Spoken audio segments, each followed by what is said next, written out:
Before we begin, I'd like to let you know that we have requested CLE accreditation from New York.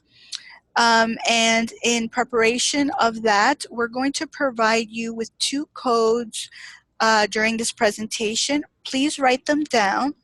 And if we are granted the CLE accreditation, you will be able to submit the codes to us through an attendance verification form, and we will provide you with the certificate giving you your credits. So as I said, please pay attention throughout the course.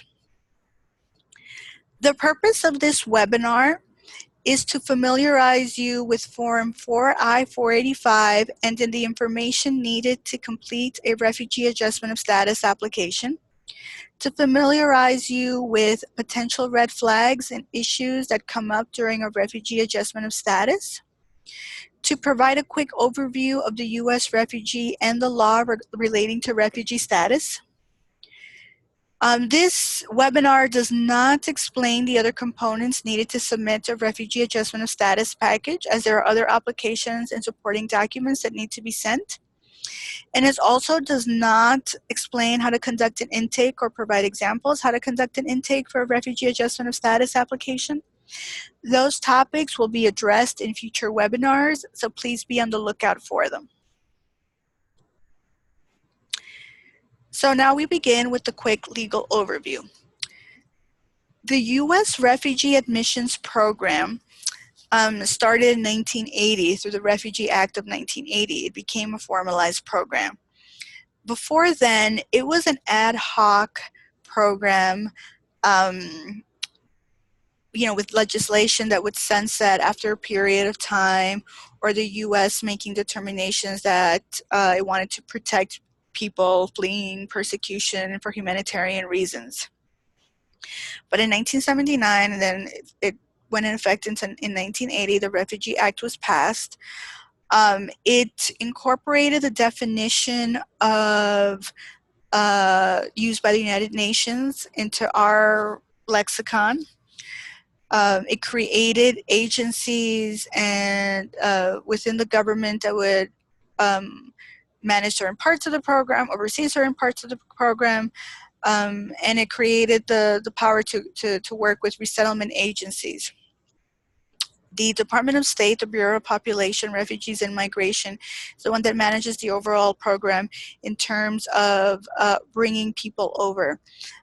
There are other government offices that work with them and with the resettlement agencies to provide benefits to the refugees.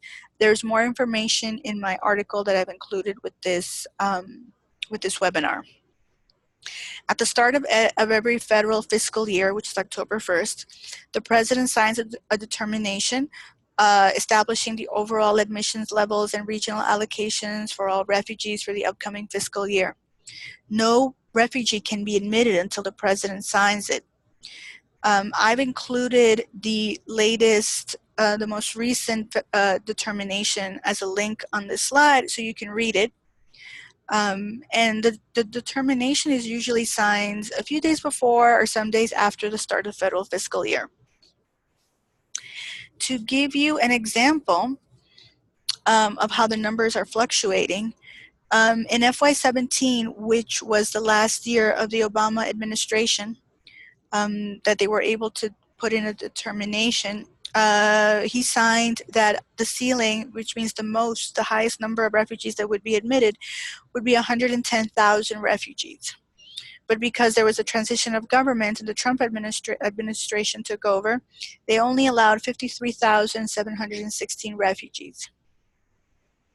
In FY18, which was the first fiscal year that the Trump administration could sign a presidential determination, they brought the ceiling down to 45,000 refugees. And as of August 31st, 2018, only 19,899 refugees are being admitted, which means that in 1 month, we would need to admit 25,000 refugees in order to meet the number.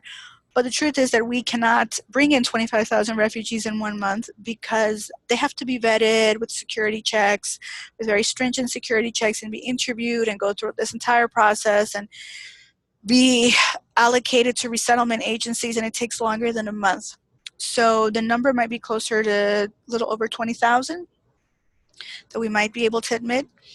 For FY19, the determination hasn't been signed yet as of this recording, but there's uncertainty